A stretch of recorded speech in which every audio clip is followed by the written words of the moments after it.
Hello everybody, this is Todd, all things archery and shooting, and today I got another bow review for you today. This one is on a vintage compound bow. Got back from the woods this morning from hunting and had this package waiting for me outside of my door there, and what we have here is a bow that one of my subscribers wanted me to review. This is a early 91, 92 vintage Browning ATB Compound Bow. The bow is rated from 29 to 31 inches, adjustable draw, and a weight of 50 pounds with a 65% let off, okay? This other bow came in really good shape for such a vintage bow. We're going to go ahead and set this bow up today, get it set up, take it out to the range to shoot, see how good these bows shoot. These bows are known to be a performer back in the day. Browning's always made good products, and I don't see why this should be any different, okay? This bow here has, it's a very short bow actually. Uses a 35-inch string. And it is only 42 inches from limb tip to limb tip, which is kind of nice. Nice compact bow for like a tree stand or ground blind. Simple adjustments of the draw, the grain length. This is one of the first things that come out with the Browning came out with was on their wheels. You can actually undo these cams, rotate them to where you want the draw weight set at, and tighten them back down without breaking the bow down in the bow press, which is kind of nice. Okay. The bow itself, I paid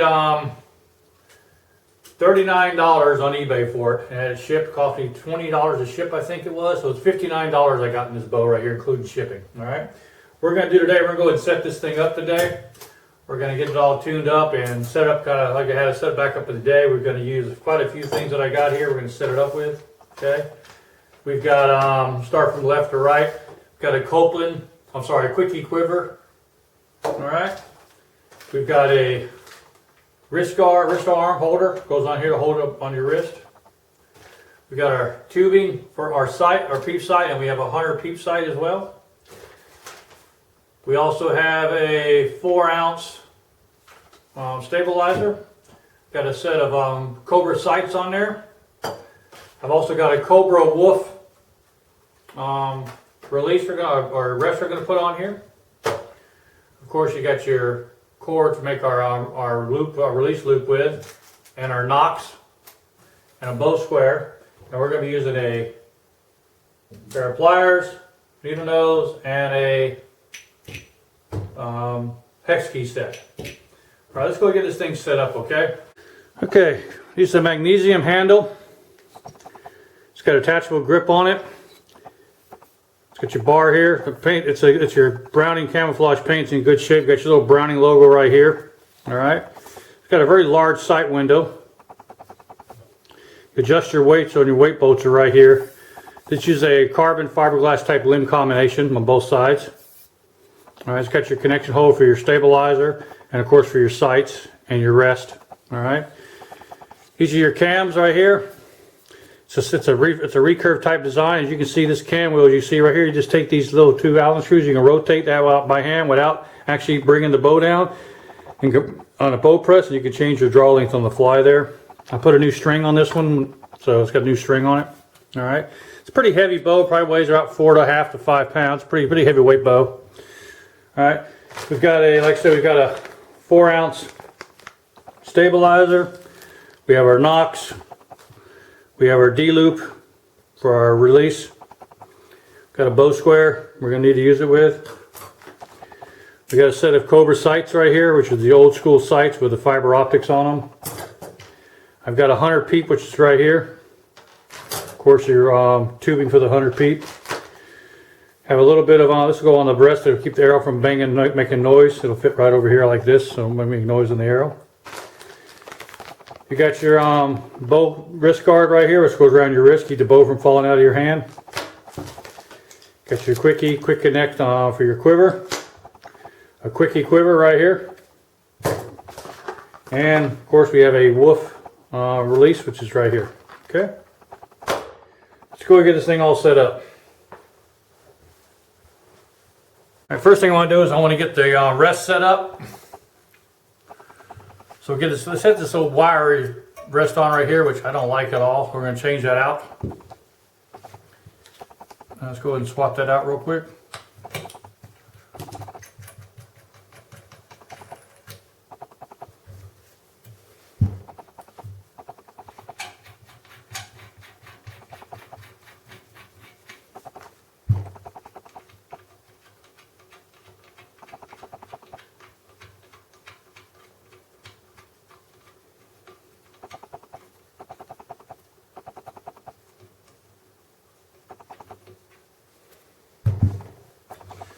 These rests, they came out of these like in the early 90s, late 80s, supposed to be less feather touching. But the problem with these, that wire right there, wire spring, it would tear your feather fletchings all to hell and would tear up your plastic veins even worse.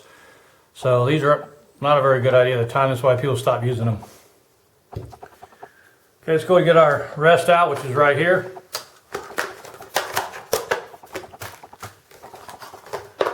This rest comes preset at the factory, but you can adjust it if you like.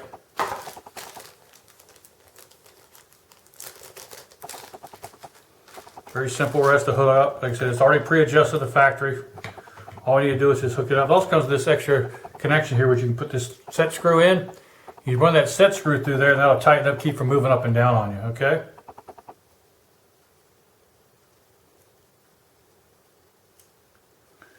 These are the type of rests I like to use back in the day when I was hunting with a compound bow.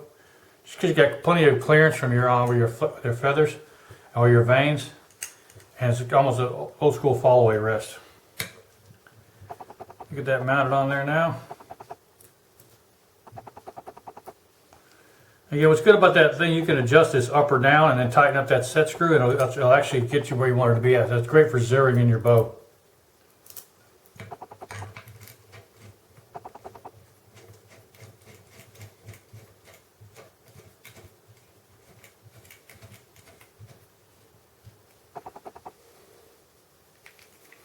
Allen key set out. I'm going to set it flush with it right now, square. Okay. Now for this type of rest, you need a different kind of square on it. You do something like this. It's basically screws on an arrow shaft. You use that because you really can't use this flat surface because it'll fall right through your rest. You need to use one of these. Let's get this spun around. We're going to check the knock point, then install the D-ring, the D-loop on it. Okay. Put the knock point in there. And that'll be, it's right where it needs to be at too. Look at there, perfect.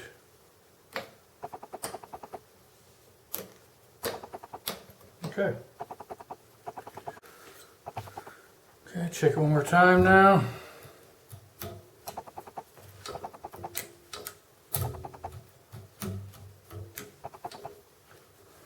Okay, you're looking at where this thing falls. So it should fall 24 again, which it did right here. You know, it's tightened all the way down. And it should do the same on this side here. According to the web page I found, this Browning bow, the specs on it, you should always have 24 at the edge of that limb there, no matter where you tighten your bolt down to. So they're all even now, okay? All right, so that's nice and tight now, okay? So let's go ahead and install our D-loop on there.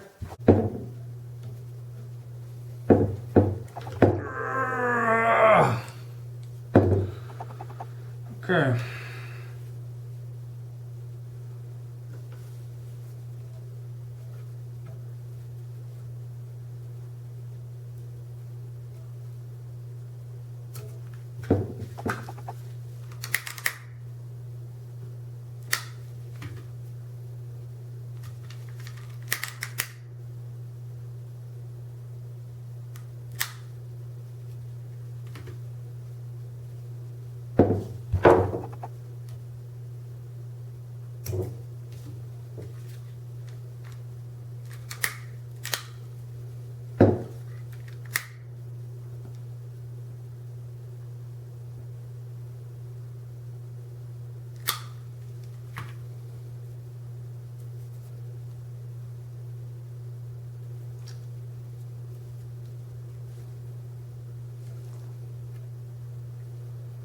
Okay, done.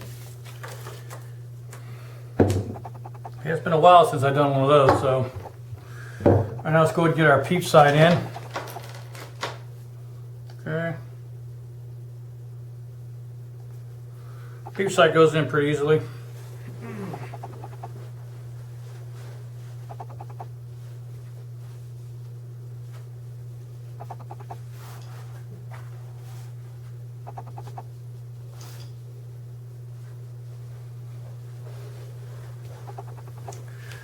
Okay, there is that. It's all done now, as you can see. For those of you who want to know how to do that, here's a reference card here. You can follow this reference right here. I'll leave it up there for a second. So here, I want to do one of these D-loops yourself. That's how you tie it up, okay? All right. Let's go ahead and get the peep sight in now. Separate your strings. Try to separate the same number of strands between each string. I'm counting the strings as I do it. Okay. And go ahead and add this to it. Just like that. And we'll serve that in a minute, okay? So I gotta find the right height for it, then we'll serve it in.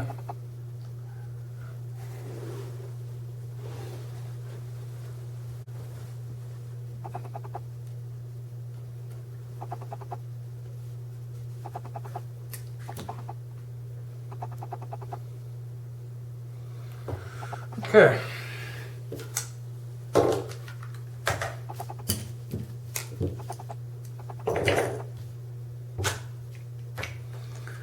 Now we're going to install the sight and the rest. Sight and the the sight and the quiver connector.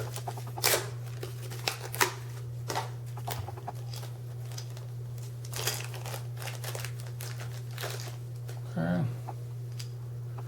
Quiver connector and your sights. This is pretty easy to install, pretty self-explanatory. Just lay this on here like this. Lay your quiver connector on top of it. Got 2 quiver screws here, just put them in there.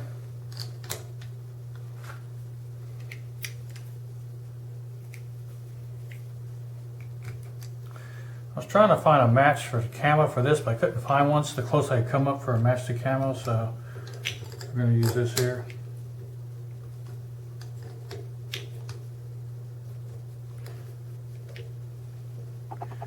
Careful screw with these old magnesium risers, they strip out really easily, so you don't want to do it too tight to get it set up.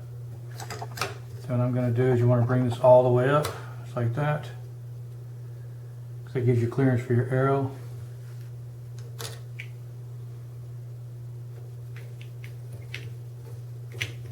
Yeah, you want to be sure you get these to get it bite good. You don't want to, otherwise you have a good chance of these things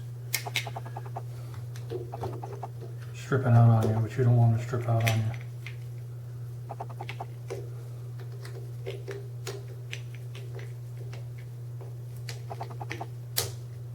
Okay, don't go too tight. You'll hear a little click there. When you go tight, that means it's gone as tight as you want to pull it. That means it's clicking into the... Hear that click? You know it's nice and tight now. Okay, good. Okay. Now we'll go ahead and add the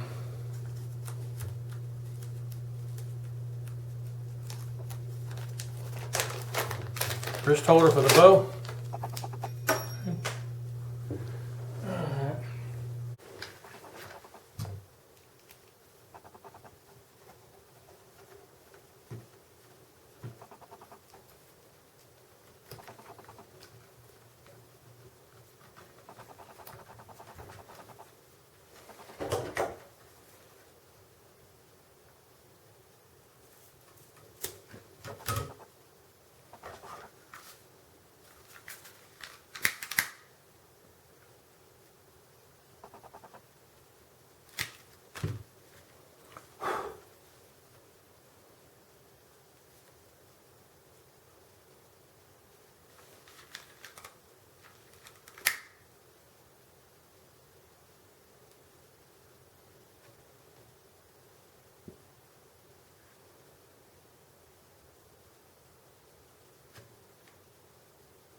Now we're going to add our stabilizer to it.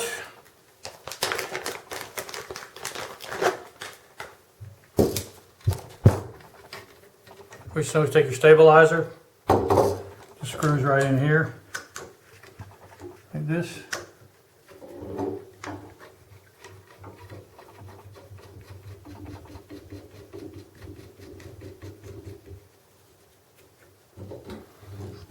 Take the pliers, needle nose, so you get in that little crack there, and just tighten it up. There, okay, good.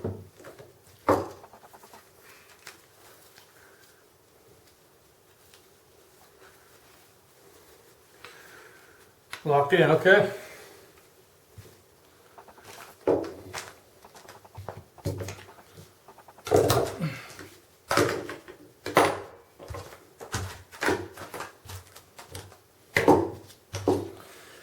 Our last thing I want to do, I'm going to cut a small piece of this tubing here for the sight. Okay, let me show you here. That's where my sight's at. I'm going to tie it to this cable here. Okay, so this cable doesn't move. It's a solid cable, so I'm going to tie this cable here, so I don't need much along. Maybe about 8 inches or 10 inches or so. We'll use that size there. I'll cut it off. All right.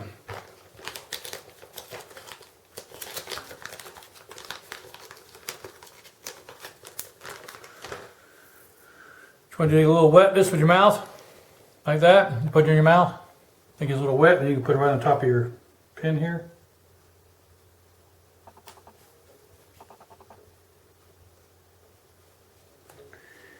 Slide it down that bad boy. And last one you want to tie onto that one here. Just bring it here like this. Do a double knot on it. Do one.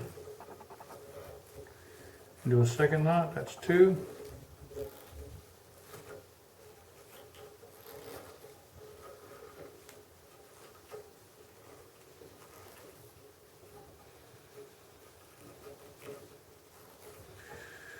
Alright, then we now have to get a helper. We get a helper to adjust this sight for me and mark where it's going to be at, then I can serve it in. That's all I have to do. Alright. Alrighty.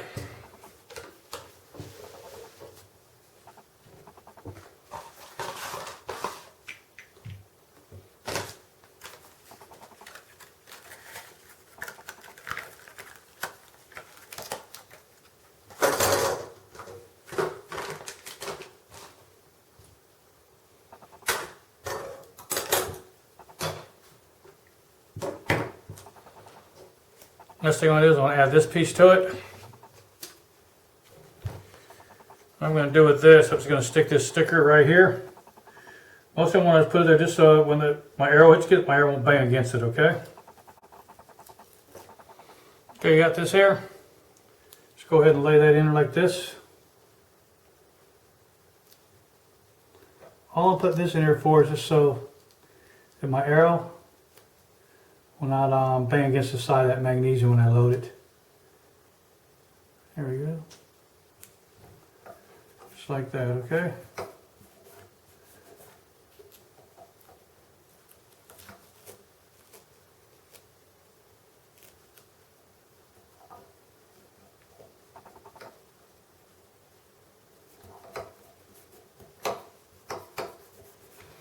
There you go.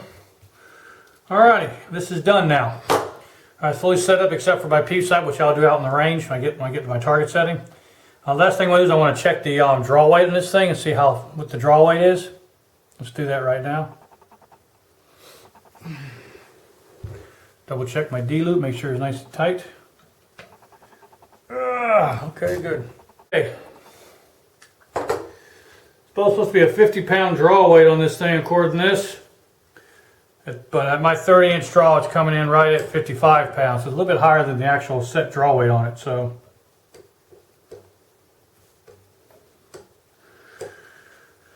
alrighty, let's get we'll get our quiver on it, and this thing will be done.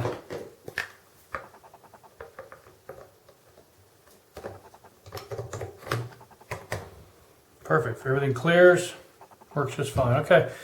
All right. Well, that's been It's been part one of my review of this Browning ATB compound bow from the early 90s. We've got it fully set up. We went with it with a quickie quiver on it, Cobra sight system on it, stabilizer, bow holder. We got a rest on it as well, and our peep sight. So we're going to take this out. In part two, we'll take this out to the range, and we'll see how she performs on the range. See what kind of speed she gets. This bow's pulling 55 pounds right now. So we'll check it with 10 grains per pound of draw weight, and then we'll check it again with 8 grains per pound of draw weight, which would be a 3D IBO setting, okay? We'll get it all set up, and we'll see how she performs out in the range. All right, see you guys out in the range. Ciao.